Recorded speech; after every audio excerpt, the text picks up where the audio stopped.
আমার মা, তুমি কাঁদবে না তো কে কাঁদবে? তোমাকেই তো কাঁদতে হবে। সন্তানের চরিত্র, আখলাক, নামাজ, রোজা, কোরআন শরীফ নিয়ে এই পরিমাণ মাথা ঘামায় না। এগুলো নিয়ে যতটা মাথা ঘামায়, 2000 টাকা দিয়ে ফিজিক্স আর কেমিস্ট্রির টিচার পড়াবে, ড্রয়িং করার জন্য শিক্ষক শিক্ষিকা রাখবে, গান আর মিউজিকের জন্য ইনস্ট্রুমেন্ট কেনার জন্য টাকার বরাদ্দ থাকে, কিন্তু 500 টাকা 700 টাকার হুজুর পায় না বলে হাজার হাজার অভিভাবক আছে তারা সন্তানকে কোরআন শিক্ষা দেয় না।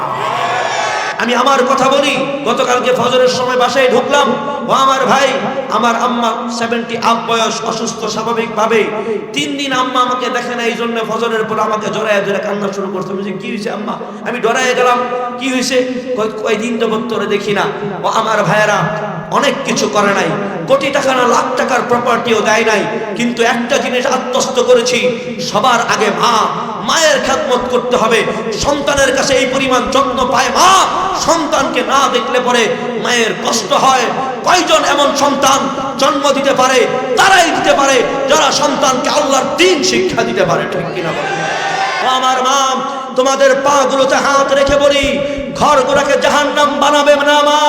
যেই ঘরের মেয়েগুলো বেপরদা ঘুরে বেড়ায়, ওই মেয়ে যখন ঘরের মধ্যে ঢোকে, লানতের ফেরেশতা লানত করতে থাকে মা। মেয়েগুলাকে বোরকা পরাও, মেয়েগুলাকে চুল এলোমেলো করে ঘোরা থেকে ফেরাও, না হলে মা এই মেয়েগুলো তোমার পায়ের বুকের মধ্যে পা দিয়ে জাহান্নামে যাবে।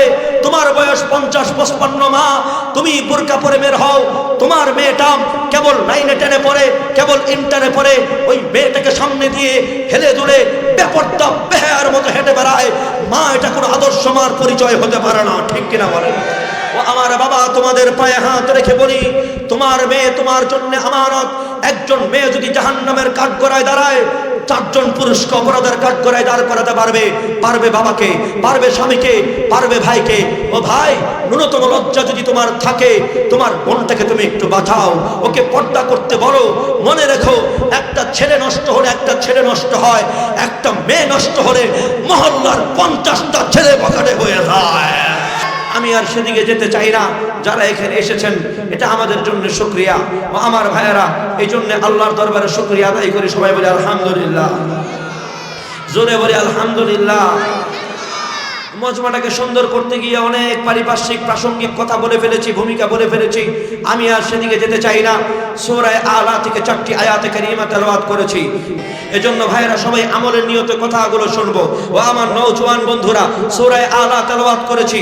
মালিক আল্লাহ বলতেছে, কাদ আফলাহা মান তাযাক্কা। একটু বোঝো আল্লাহ কে। আল্লাহ আমাকে তোমাকে বানিয়েছে, কত সুন্দর করে বানিয়েছে। একটু আয়নার সামনে দাঁড়াও না, চোখটা দেখো না, চুলগুলো দেখো না, নাকটা দেখো না, মুখটা দেখো না, হাসি দিলে কত সুন্দর লাগে, একটু তাকাও বন্ধু। ভাবো তো না আল্লাহ তোমাকে ভালোবাসে? তুমি তো বোঝো না, তুমি তো নেতার পিছনে, তুমি তো বাবার পিছনে, তুমি তো বন্ধুর পিছনে, তুমি তো বান্ধবীর পিছনে, তুমি তো প্রেমিকার পিছনে গবেষণা করতে করতে করতে করতে করতে তোমার মাথার ইন্টেলেকচুয়াল সেলগুলো অথর্ব হয়ে গেছে, গোবর হয়ে গেছে। তুমি একটু গবেষণা করো না, মালিক আল্লাহ তোমাকে কিভাবে বানিয়েছে। বুকে হাত দাও, হার্টবিট হয়, এটা কি? এটা কি? ইয়াসআলুনাকা আনির রূহ, কুলির রূহু মিন আমরি রব্বি। আল্লাহ নবী আল্লাহকে, আল্লাহ নবীকে শিক্ষা দেয়। নবী, আপনাকে কাফেররা জিজ্ঞাসা করবে রূহ কি, আপনি বলে দেন ইয়াসআলুনাকা আনির রূহ কুলির রূহু মিন আমরি রব্বি। রূহ আর কিছু নয়, রূহ হচ্ছে আল্লাহর হুকুম। বুকের মধ্যে হার্টবিট হয়, মেডিকেল সায়েন্স বলে কয়বার হয়? দৈনিক 1 লক্ষ বার হয়। ও আমার ভাইয়েরা, যদি আল্লাহ এই হার্টবিটকে বলে বন্ধ হয়ে যাও, বন্ধ হয়ে যাবে। আমার নাম বাবা থাকবে না, আমি কারো ভাই থাকবো না, আমি কারো স্বামী থাকবো না, আমার নাম হয়ে যাবে লাশ। লাশ মানে কাকে? কি? লাশ মানে হচ্ছে লা সেই, লা মানে না, সেই মানে কিছু, কিছুই না, যার কোনো পদ পদবি নাই, প্রটোকল নাই, যার কোনো দাম নাই, তার নাম লাশ। লাশ সেই, এটাকে সংক্ষেপ করে বানানো হয়েছে লাশ। ও আমার ভাইয়েরা, আল্লাহ যদি নিষেধ করে দেয়, ও হার্টবিট তুই আর নড়বি না, তুই আর চড়বি না, শব্দ করবি না, 1 লক্ষ বার দৈনিক হার্টবিট হয়। ইয়াসআলুনাকা আনির রূহ কুলির রূহু মিন আমরি রব্বি। আল্লাহর হুকুম দৈনিক 1 লক্ষ বার, 1 লক্ষ বার, 1 লক্ষ বার আমাকে জীবিত রাখার জন্য প্রতিদিন প্রতিদিন ইশারা দিয়ে যায়। আল্লাহ বলে, আল্লাহকে স্মরণ কর। আমি একবারও করতে পারি না। আমি কতবার দৈনিক শ্বাস নিচ্ছি, কয়বার প্রশ্বাস ছাড়ছি? দৈনিক 20,000 বার। কে বলে? বাবুস সালামের হুজুর বলে? কে বলে? জামিয়াতুন নূরের হুজুর বলে? হাটহাজারী দেওবন্দের কোনো হুজুর বলে না। মসজিদের কোনো ইমাম বলে না, বলে মেডিকেল সায়েন্স। একটু গবেষণা করো, একটু ভাবো। ভাবার সময় নাই, তোমাদের সময় আছে আইপিএল বিপিএল নিয়ে গবেষণা, কোন নায়ক কোন নায়িকার সঙ্গে পরকিয়া করে ওইটার গবেষণা, কোন বাড়িতে ঝগড়া লাগছে কত জোরে আওয়াজ হয়েছে ওইটার গবেষণা। ও বন্ধু, এগুলো বাদ দাও, সেলফ অ্যানালাইসিস করো, নিজেকে বাদ দাও। আমি তোমাদেরকে গতবার এসে বলে গিয়েছিলাম সেই ইনডোর প্রোগ্রামে, power is nothing without control. Power আছে, কন্ট্রোল নাই। ওই গাড়ি যাত্রীকে মারবে, পথচারীকে মারবে, পথের সম্পদ নষ্ট করবে, ড্রাইভার মরবে। ওই গাড়ি থেকে ক্ষতি ছাড়া কোনো কিছু আশা করা যায় না।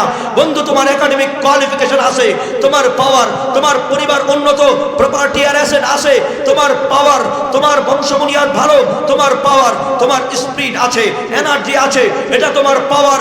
কিন্তু এই পাওয়ারে যদি লাগাম না থাকে, ঢাকা বিশ্ববিদ্যালয় থেকে ডিগ্রি নেওয়ার পরে, ডক্টর হওয়ার পরেও তুমি বেনজিরের মতো কুলাঙ্গার হবা, তুমি পুলিশের গোয়েন্দার প্রধান হওয়ার পরেও তুমি হারুনের মতো নিমক হারাম হবা, তুমি এই দেশের মানুষের টাকা পাচার করে সালমানের রহমানের মতো টাকাদার চোর হবা। তোমার ভিতরে যদি পাওয়ার না থাকে, পাওয়ার থাকে, কন্ট্রোল না থাকে, আল্লাহর কসম ওই পাওয়ারই তোমার ধ্বংসের জন্য যথেষ্ট হবে। ঠিক কিনা বলেন? আমার ভাইয়েরা, গতবার বলেছিলাম একটু উপলব্ধি করো, বক্তব্য শুনে চিৎকার দিয়ে চলে যেও না বন্ধু। আমি তোমাদের ভাই, তাকাও আমার দিকে, আমার চেহারা মনে রেখো না, কথাগুলো মনে রেখো। উনজুর মা ক্বালা লা তানজুর মান ক্বালা, উনজুর মান ক্বালা উনজুর মা ক্বালা লা তানজুর মান ক্বালা। কে বলতেছে দেখো না, দেখো কি বলতেছে। টপিকগুলো নিয়ে যাও, বাড়িতে যাও, ভাবো। বিছানায় পড়েই রাত 2টা থেকে 5টা পর্যন্ত মোবাইল চালাও, দুনিয়ার কোনো হুঁশ নাই, তুমি তোমাকে ধ্বংস করে দিচ্ছ। মেডিকেল সায়েন্স বলে যারা রাতের বেলা টিভি সিনেমার পর্দায়, মোবাইলের পর্দায় তাকিয়ে থাকবে, তাদের কি হয়? তাদের মাথার ভিতরে ইন্টেলেকচুয়াল সেলগুলো যেগুলো পজিটিভ সেন্স সাপ্লাই করে, এগুলো থরথর থরথর করে কাঁপে। যখন তুমি নাচ দেখো, অশ্লীল ভিডিও দেখো, তখন কি হয়? ইন্টেলেকচুয়াল সেলগুলো থরথর থরথর করে কাঁপে। আমি আর তুমি, তোমাকে আমি, আমি তোমাকে, তুমি তোমাকে, আমি আমাকে, নিজেই নিজেকে ধ্বংস করে দিচ্ছি বন্ধু। তোমার আমার প্রতিনিয়ত রুটিন এটা। রাতের বেলা 2 ঘন্টা 3 ঘন্টা ফোন স্ক্রলিং করা। পৃথিবীর উন্নত রাষ্ট্রে তাকাও, চীন জাপান কোরিয়ার দিকে তাকাও, পৃথিবীর সমস্ত উন্নত রাষ্ট্রগুলোর ওয়ার্কিং টাইম দেখো, ওরা সকালবেলা বের হয়ে যায়। আল্লাহর নবীর দোয়া, আল্লাহুম্মা বারিক উম্মতি ফি বুকুরিহা, ও আল্লাহ আমার উম্মতকে সকালে বরকত দাও। সেই বরকতের দোয়ার সময় তুমি পাও না। দুনিয়ার সমস্ত উন্নত রাষ্ট্রে যেই বয়সে তুমি পাবজি আর ফ্রি ফায়ার খেলো, যেই বয়সে তুমি চিপাই চাপাই বসে আড্ডা দাও, পৃথিবীর উন্নত রাষ্ট্রে ওই এইজের ছেলেরা, ওই বয়সের ছেলেরা মিলিয়ন বিলিয়ন ডলারের মালিক হয়ে যায়। ও আমার বন্ধু, কিভাবে বোঝালে পরে তোমরা বুঝবা জানি না। আমি তোমার ভাই, আমি তোমার ভাই, তোমাদের বুকে হাত দিয়ে বলি বন্ধু, একটু সেলফ অ্যানালাইসিস করো। এভাবে চলতে পারে না বন্ধু। তুমি পরিবারের জন্য, দেশের জন্য, তোমার যে এনার্জি আছে, তুমি নিজেকে পরিবর্তন করো। তুমি এডুকেটেড হও, বাবা মার চোখের শীতলতা হও। আমেরিকা এই দেশের দিকে তাকিয়ে আছে, মায়ানমার আর ভারত, গোটা দেশের প্রতি নজর কেন? শুধুমাত্র পিপলের কারণে নয়, জনগণের কারণে নয়, রাজনৈতিক কারণে নয়। এই বাংলাদেশটা সেই দেশ, যেই দেশের গোটা গোটা মাটির নিচে খনিজ সম্পদে ভরপুর। পেট্রোল আছে, তেল আছে, খনিজ সম্পদ আছে, গ্যাস আছে, কয়লা আছে। বাংলাদেশের একটা সংগঠন আছে, একটা সংস্থা আছে, আমার শিক্ষিত বাবারা ভাইয়েরা বুঝবেন। এখানে অনেক এডুকেটেড পারসন আছে। বাপেস নাম সেই সংগঠনের, সংস্থার। সরকার এটাকে ক্যাপেবল করে না। যদি ক্যাপেবল করতো, কোটি কোটি কোটি কোটি টাকার, হাজার হাজার মিলিয়ন বিলিয়ন ট্রিলিয়ন ডলারের সম্পদ উত্তোলিত করতে পারতো। ওরা করে না। যুবকদের জন্য কর্মসংস্থান হয় না। ও আমার ভাইয়েরা, আমি আজ বলছি, আমার দেশের শ্রমিকরা যেই পরিমাণ পরিশ্রম এই গার্মেন্টসে করে, অর্ধেক পরিশ্রম যদি বিদেশে গিয়ে করে, এর চাইতে 10 গুণ টাকা তারা বেশি পাবে। ঠিক কিনা বলেন? ও আমার ভাইয়েরা, যদি বদলাতে চাও বাংলাদেশের চিত্র, তবে কিছু ভাবো, শপথ নাও। 10 বছর পরে হোক, 20 বছর পরে হোক, পরিবর্তন হবে ইনশাআল্লাহ। আমি তোমাদের ভাই, তোমাদেরকে বলতে চাই, আগে নিজেকে বদলাও। আল্লাহ বলে কু আনফুসাকুম আহলিকুম নারা, আগে নিজেকে বাঁচাও, পরে পরিবার বাঁচাবে। আগে তুমি পরিবর্তন হও, পরে জাতিকে পরিবর্তন করবে। সেই পরিবর্তনের কথা বলতে চাই। মেহমান চলে এসেছেন, প্রাণ ভরে বয়ান শুনবেন। আমি বয়ানের লোক না, আমার ভাই জানে।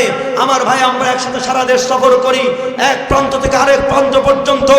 আমাদের মিশন একটাই, আমরা দেশের যুবকদেরকে পরিবর্তন করতে চাই। আল্লাহর কসম, মেগা প্রজেক্ট দিয়ে দেশ পরিবর্তন হবে না। দেশ পরিবর্তন হবে সেদিন যুবক পরিবর্তন হবে যেদিন, ঠিক কিনা বলেন? আমার বন্ধুরা, এই জন্য তোমাদেরকে কতবার বলেছিলাম, গতবারের বয়ানটা আবার বলি, মনে রেখো, money is loss, nothing loss, health is loss, something loss, but character is loss, everything loss. চরিত্র যদি পরিবর্তন না হয়, মনে রেখো বন্ধু, টাকা পয়সা গেলে টাকা পয়সা আসে, যদি টাকা পয়সা চুরি হয়ে যায় আবার ফিকির করলে টাকা পয়সা হয়, শরীরে অসুখ হলে ট্রিটমেন্ট করলে ভালো হয়, আরোগ্য লাভ হয়। কিন্তু মনে রেখো বন্ধু, সালমান এফ রহমানের মতো, বেনজিরের মতো, হারুনের মতো, দুর্নীতিবাজদের মতো চরিত্র যদি নষ্ট হয়ে যায়, রাস্তার কুকুরের দাম আছে, চরিত্রহীন মানুষের কোনো দাম থাকতে পারে না।